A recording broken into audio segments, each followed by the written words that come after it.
show you in the picture. Oh, men chết men ngay đàn em. I thought chết môi.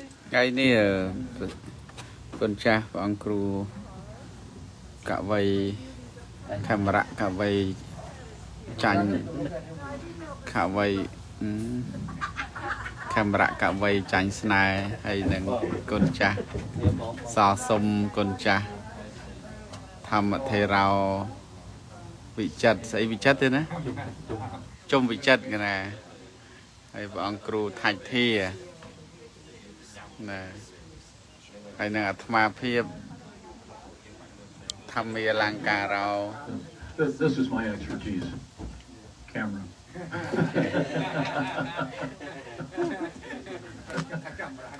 Well, while you're taking pictures, I'll get some tickets from you all at this point. So whoever has all the tickies involved. Oh, they just scan. Huh? They just scan my ticket. Oh, ticket For, to sit on for here, yeah. Oh, do I purchase something else? Yes. Where do I purchase that? They're at the information desk inside. Okay. Yeah. Okay. Very good. Thank Cái lớp you. khang nè bạc lan cái chai spot I know you got it. mùi ong I can remember that much. $15 Okay. dương chỉ lan mớ vào mình chỉ lan mớ xuân Oh, absolutely. Absolutely. Whatever.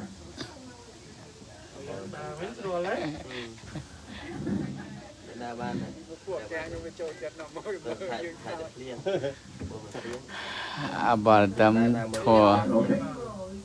His first time here from Cambodia. Yeah, you are. Yeah, thank you. It was all their idea. Let's see. If I can see all the heads. That's not bad. Perfect. Keep it up. Which button do I push? I'll try this one. The big one?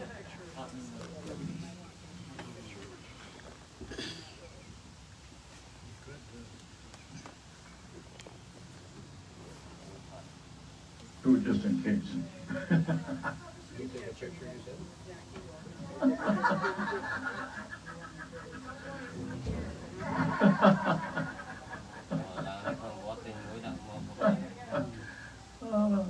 Too much fun.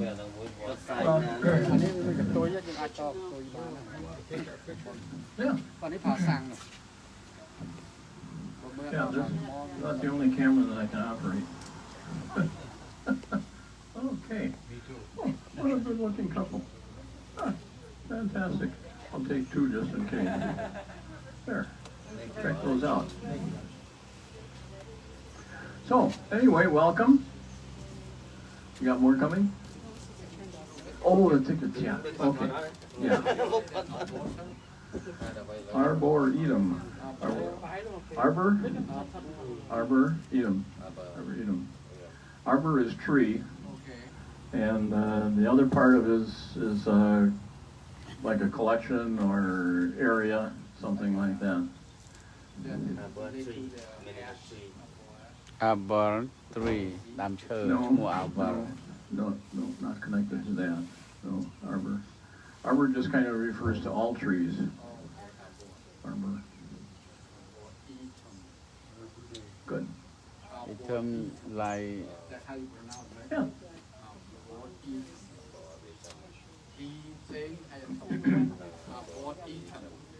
So you haven't been out here before?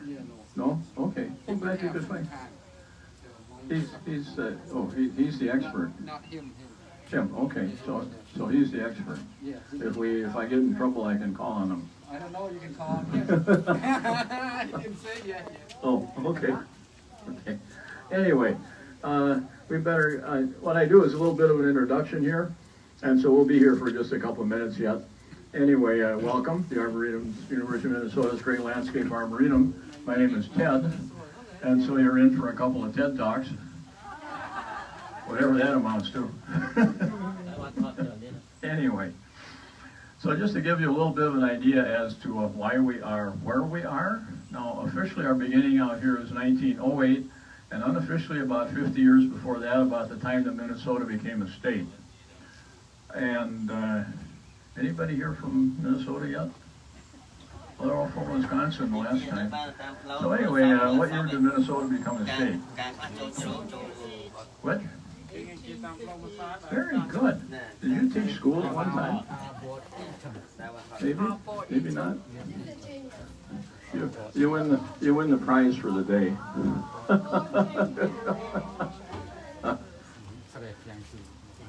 Anyway, right, 1858. So it was about that point in time that an individual homesteaded not too far from here, whose name is Peter Gideon. Thank you. And if you're a little familiar with the territory here, there is a town of Excelsior, a little northeast of here, off that way, right on Lake Minnetonka. And to the west of the town, there is a bay called Gideon Bay. That is where he homesteaded, and for whatever reason wanted to get a decent apple to grow in our cold climate. Up to that point in time, the only apples that would survive winter would be crab apples, and the nice table apples that we know today just would not survive winter.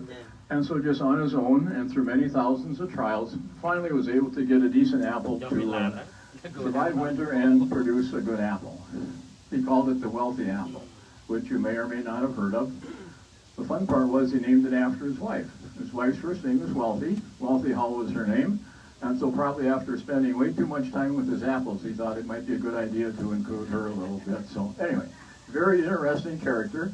And I guess you could say with the expertise he had in breeding apples, the state took an interest in what he was doing. They purchased a farm right next to his, toward Excelsior, started a research facility. However, through time, nothing more really came of that partnership. He eventually retired, and then down the line, the state then actually sold that particular farm. And then it wasn't until 1908 that they purchased what we now call our Horticultural Research Center, which is about another mile or so farther west on Highway 5 from where our entrance is here. And of course, apple breeding continues to this day. The 1920s, the Harrelson variety came along, very popular Minnesota apple, and now more recently, of course, all these other introductions of Zestar and Sweet Tango and Honeycrisp and First Kiss. And the most recent one now is called Triumph, and that was just, the trees were just actually sent to growers maybe a year or so ago, so that's down the line a little bit. And so another relatively high-profile breeding program they have going is for grapes, and grapes that will make a good wine and survive our winters. I don't think Napa Valley has anything to worry about, but anyway, they call them cold country wines. It wasn't that many years ago if we had 2 or 3 wineries in the state. That was maybe about it. We probably now have close to 100, all due to the cold hardiness grapes. Well, there's 6 of them actually that they are in production with now, and of course research is ongoing.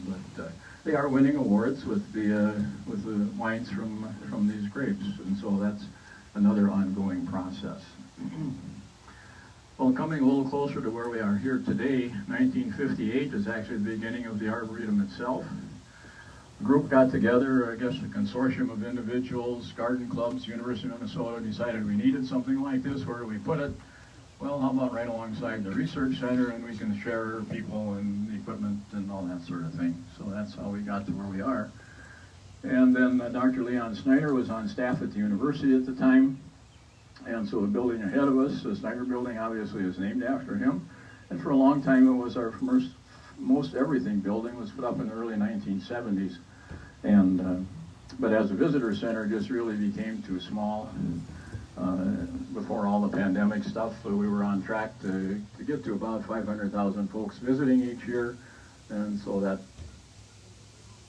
kind of tapered off. But we're coming back pretty good right now. And so then 2005 is when we put up this building, the Oswald Visitor Center, just a great multi-purpose facility for us. And there's still offices in both buildings. Now we have a nice cafeteria, nice gift shop, an auditorium that will seat around 500 people. So just kind of keeps going and going. And one thing that's new for this year, the first time that we'll actually be going out to what we call Farm at the Arb, which is a whole new area, kind of on, call it the Eastern Drive out that way. And so we'll see what's happening out there as well. So things just keep kind of coming and coming. So anyway, let's see. Maybe I should pass out the test before we get going. I forgot it and left it at home. Anyway. Oh, you all enjoy a gabion? You've been kind of watching, you know what a gabion is? You've been watching it and looking at it. A gabion is that acrylic and granite pieces in the wire frame called a gabion. And they're used for retaining wall purposes. They come in modules that you set together along a riverbank, stream bank, roadside, that sort of thing for retaining purposes. Ours is nice. It's just a nice decoration. So now you can go home and impress all your friends that you know what a gabion is and how it's used, right? Okay. Enough.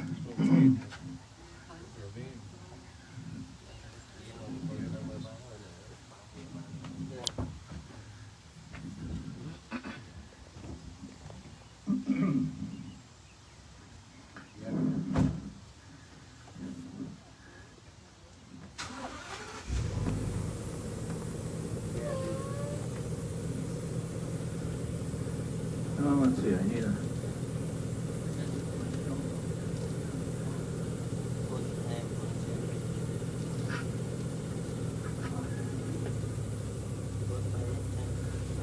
All right. នៅសួនច្បារ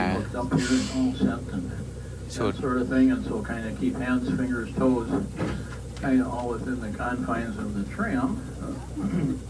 We do come close to branches, that sort of thing on occasion. So fasten your seatbelt. Oh, that's right. There are no seatbelts. Just hang on to each other.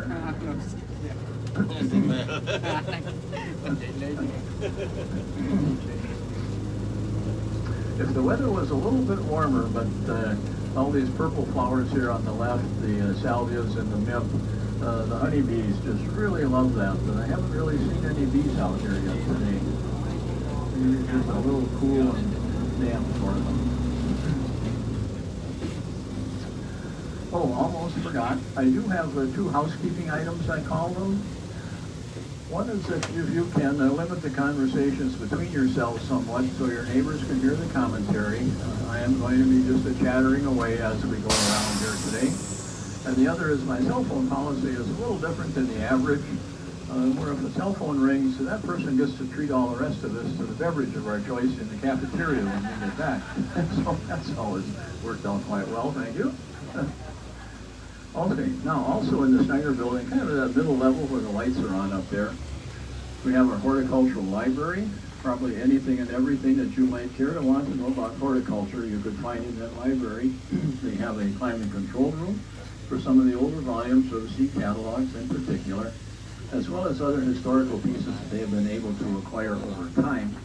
And the oldest one that they have in there is a large book of basically some pictures of plants that was actually printed back in the middle 1500s. So some really neat historical pieces are able to house there. And this entrance planting is kind of designed such that through the season there is something flowering. We have the nice coral bells. Oh, you might notice too that, excuse me, we were really blessed this year with an abnormal number of potholes around our drive. So we've gotten a few of them filled in, but anyway, I get distracted. So now there's coral bells and a few other things that are flowering here, and then a little fuzzy little ball on a stick. Y'all know what kind of plant that is, right? It used to be blue, and there are some really larger ones kind of back toward the fence. Those are allium. And the smaller ones there have kind of lost their color and they're kind of at the end of their flowering. There was another one.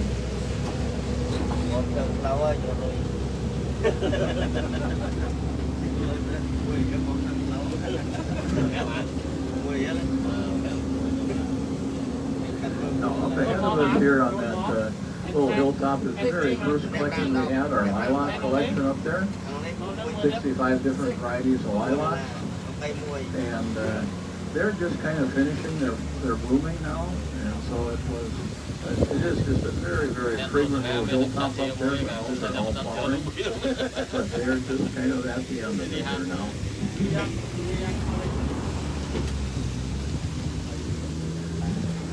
The little plant now that's kind of right behind the sidewalk out here in the sunnier areas, you can see the little pink flower that it has. That's a shrub rose, and that'll be all little pink flowers along here. Probably another week as it gets a little more sunshine and exposure along that edge. And then those are flowering crabs that go down the middle there. But everything this year was really late. It was like spring was waiting for whatever to show up. And all of the flowering things were late, and here we are. And there's a few things that are kind of still holding on, but finally it got to be spring.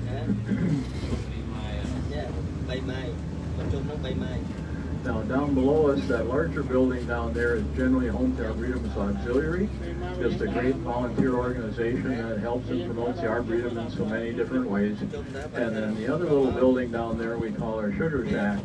We tap quite a number of maple trees here in the spring, and then the sap has been taken down there and does eventually become maple syrup. Which, by the way, if you enjoy homegrown maple syrup, that is available in our gift shop.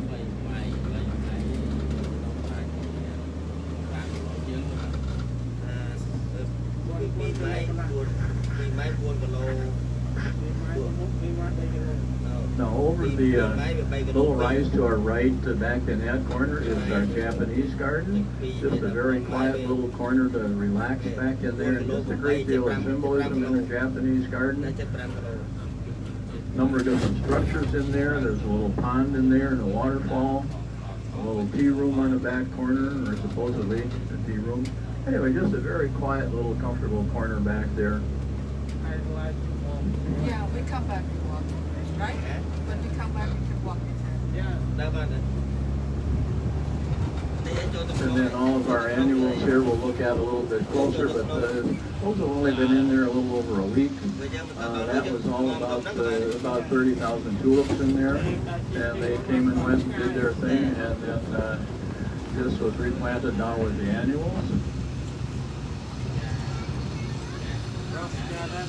And now in and around the structure here on the right, our demonstration garden. And it's just a great place to come and get some ideas for your own yard. There are permanent plantings in there of trees and shrubs and ranges that you can adapt to your own yard, as well as some vegetable plantings, flower arrangement plantings. And so just a great place to come for some ideas for your own yard. And then over on the left, behind that fence, is our fancy roses over there. Hybrid teas, grandifloras, planting roses, all kinds of them there, hybrid teas. And so those, in our climate here, they all do have to be laid down and covered to survive our winters. So we have a little woodland azalea garden on the right here, just a great little corner. Another little pond. Yeah. Little waterfall coming down into it. Just a very quiet little corner there as well. Well, now coming up into this wooded area, you might consider this as a remnant of what was called the Big Woods. It was an area that went west of Minneapolis for quite a distance before it transitioned to prairie in the western part of the state. And the little cabin that is up here belongs to a Dr. Barron. He was a dentist in Excelsior and one of the first individuals Arboretum purchased property from. And had you been here back in the very beginning, that was actually our very first visitor center. House of Arboretum offices for a time, as well as for a couple of summers, employees actually lived in there. And so it's had a number of different uses in its lifetime. The little pond we have here on our right, that kind of slowly through the course of the summer gets covered with a little plant called duckweed. And now it is home to Minnesota's last surviving pair of flying fish. You will not find flying fish in any other pond in the state. And they also have a friend on the back corner. There's a heron, and he's been on that same rock all year. They just really enjoy each other's company down there. Yeah, we're becoming a bit of an art destination. In August now, we'll have an art crawl with all the art sculpture pieces that we have around the grounds. So it's another feature that we have around here that people don't normally think about.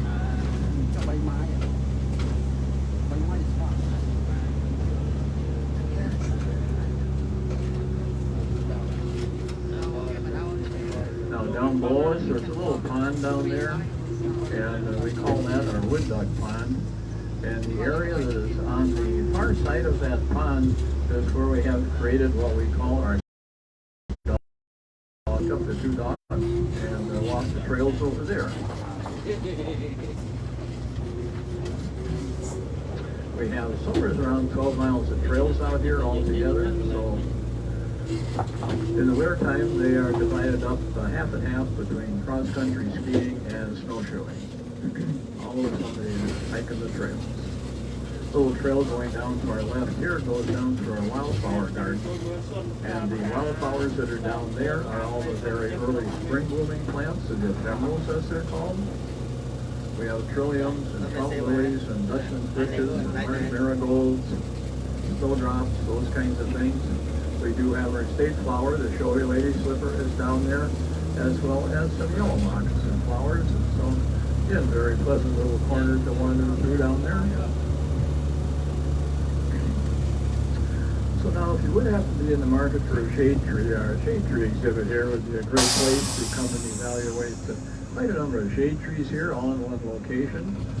Crown densities, of course, are different among the different varieties. So we put out some Adirondack chairs back there that you can pull up a chair and just check out the shade. But obviously, you're going to have to come back on a sunnier day.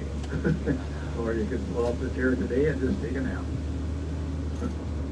Well, now if you kind of consider going farther west from Minneapolis, you get through the wooded area, and the western part of the state, you come to the prairie, and that's what we have represented here now on the right. And the prairie plant community is just an extremely diverse plant community.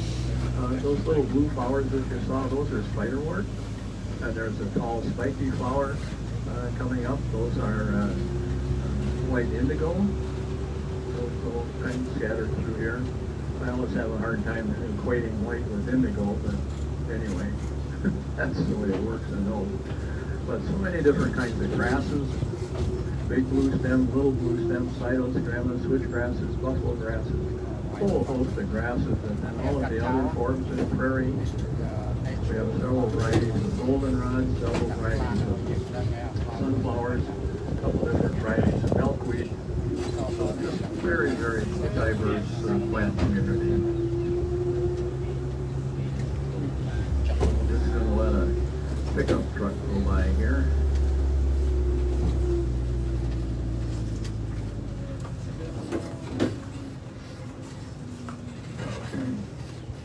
Whatever those guys are doing out in the prairie.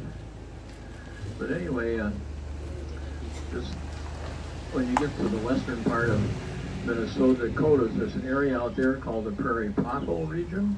And then that's what we have represented here, where you do have standing water, and then plants in that community, the dogwoods, willows, alders, and those kinds of things. Then we have one kind of very interesting tree here on the corner. And if you look up into it, there's a lot of dead twigs in there, a little funny branching. Doesn't look real healthy, maybe. Looks a little sick, possibly. That's why they call it a sycamore, of course. Okay. Anyway. So weeping trees, weeping willows, a little large variety. The weeping cherries.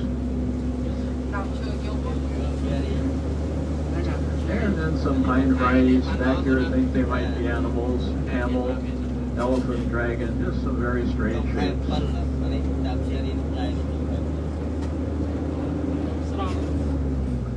So now as we go around, we will see some of our tree collections, not all of them by any means, but a nice birch collection here on the left.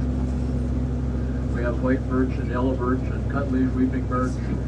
white spire birch, river birch, just a great family of trees.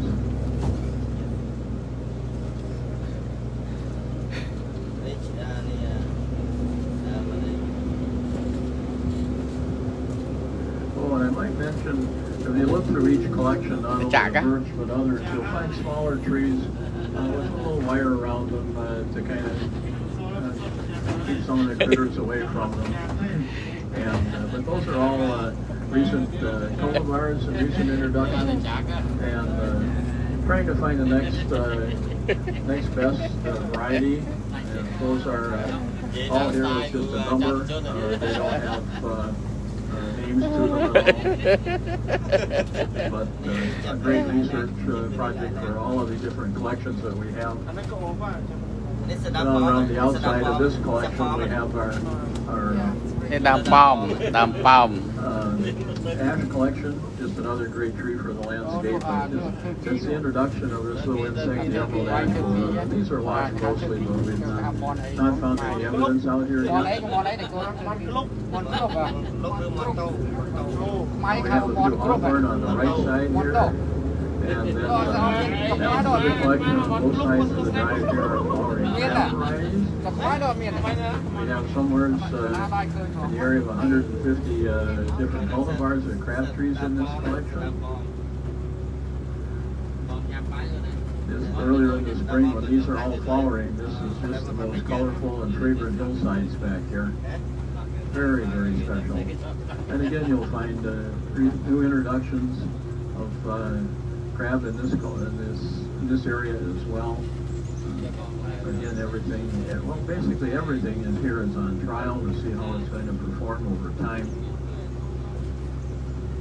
And you'll notice that there are maybe even a few of them that look like they should be cut down and taken out, but even those are still here on trial and seeing how they react over time.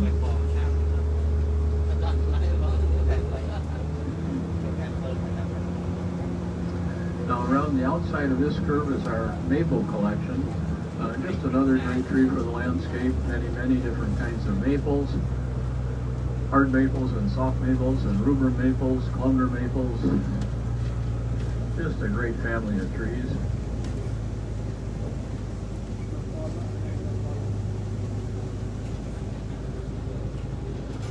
Now up here we call this our high point, elevation-wise anyway. And with it, this is the Harrison Sculpture Garden. This was all the private collection of the Mr. Alfred Harrison and his wife Ingrid, residents at Wayzata, Minnesota. This was all his private collection that he had in his backyard at his residence. And just a quick summary of a couple of the different pieces here.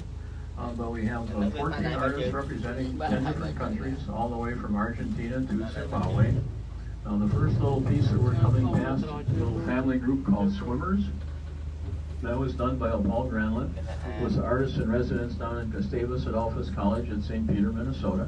A very large piece came from Italy. That is called Sud 2 by Mimo Palladino. Well, all of these pieces, by the way, are on an app on the Arboretum's website if you're interested further. The little spiral pieces, if you look close, will spiral in opposite directions. There is a piece called Five Voices, those items going up in the air at an angle. There are 5 members of Mr. Harrison's family, and he kind of looks at that as a family representation piece. The large archway up there is actually the only piece they had commissioned, and that formed a view from their home toward Lake Minnetonka. We have one Native American artist who did this Spirit Dancer piece, Pengoisian was his name. And we do have 4 lady artists represented. One of them, the white stone piece up the hill a ways, is called Spirit Bird by Bridget McCrum. A large blue dot and red slash is called Crucifixion by a Barbara Hepburn. And a little kinetic piece of those 4 rectangles that today are just hardly moving, but they move around in air currents. Just barely moving here today. A fellow from England did this multicolored piece called Wayzata Rio. And then way back off to the right, kind of ahead of us a little bit, there is a stone harp. I'm not sure how you play a stone harp, but I think I would wear a glove. Truly is really quite the collection. The best way to see it if you're interested is just to drive up here and park. Yeah, we And, should. there are some pieces that are kind of behind the hill that you cannot see from down here. Just truly quite the collection.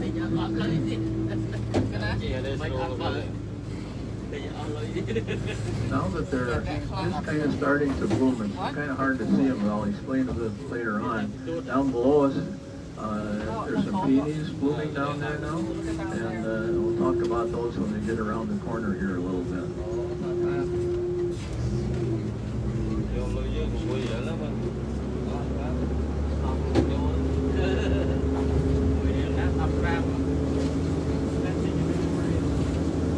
Well, down here we have our shrub rose garden, and these are the kind of roses that I can grow.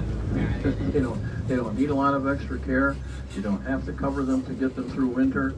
Very hardy, and even at this time of year now, just look how colorful and nice that they look.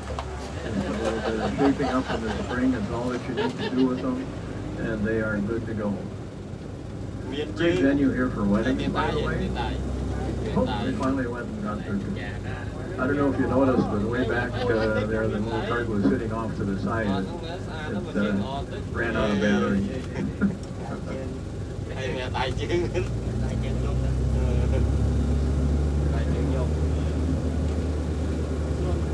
Well, now our most recent garden is our Chinese garden here, and this is a work in progress. We were able to, a few years ago, we were able to create the open water portion of the wetland down there. We added the overlook and then the path going around to the right. And I mentioned those peonies back there. There's what's called a peony pavilion. A little hard to see it with all the foliage in the way. But that's along the path where those folks are headed down there, little peony pavilion. Now those large rocks, they came right from China, and they do represent the mountain range. Cambodia. The entrance structure is called a moon gate, and the thought is going through the moon gate into the garden, and things are a little more tranquil on that side, that you can relax and enjoy the garden.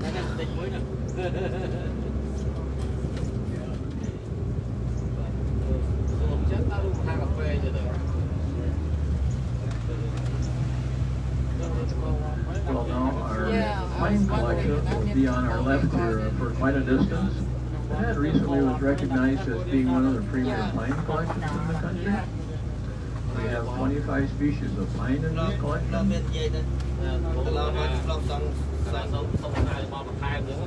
Well, I've kind of modified that somewhat, and they now are calling it a 25 plus 1. When we get to a location, I'll point it out here. When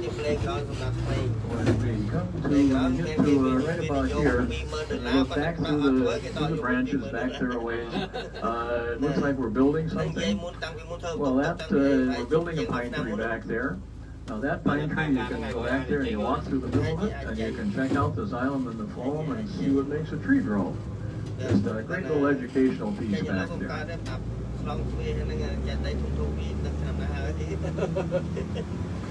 We have white pine from this country as well as other countries.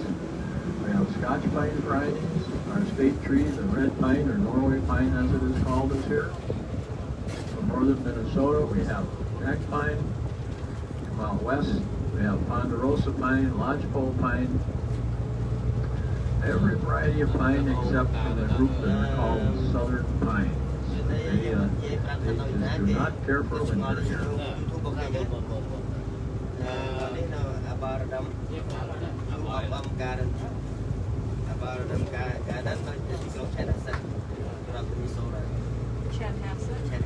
Now we'll be coming on some larger groups of shrubs here on both sides of the drive.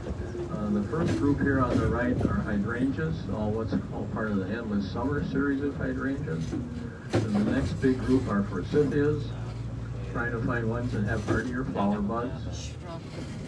And then on the left, all kinds of smaller shrubs from all again on trial, trying to find ones that would be the next best thing. Some mock orange and some Vigilias, Potentillas, some boxwood in there, as well as some 9-bark. So again, just everything here on trial. Base. Oh, base.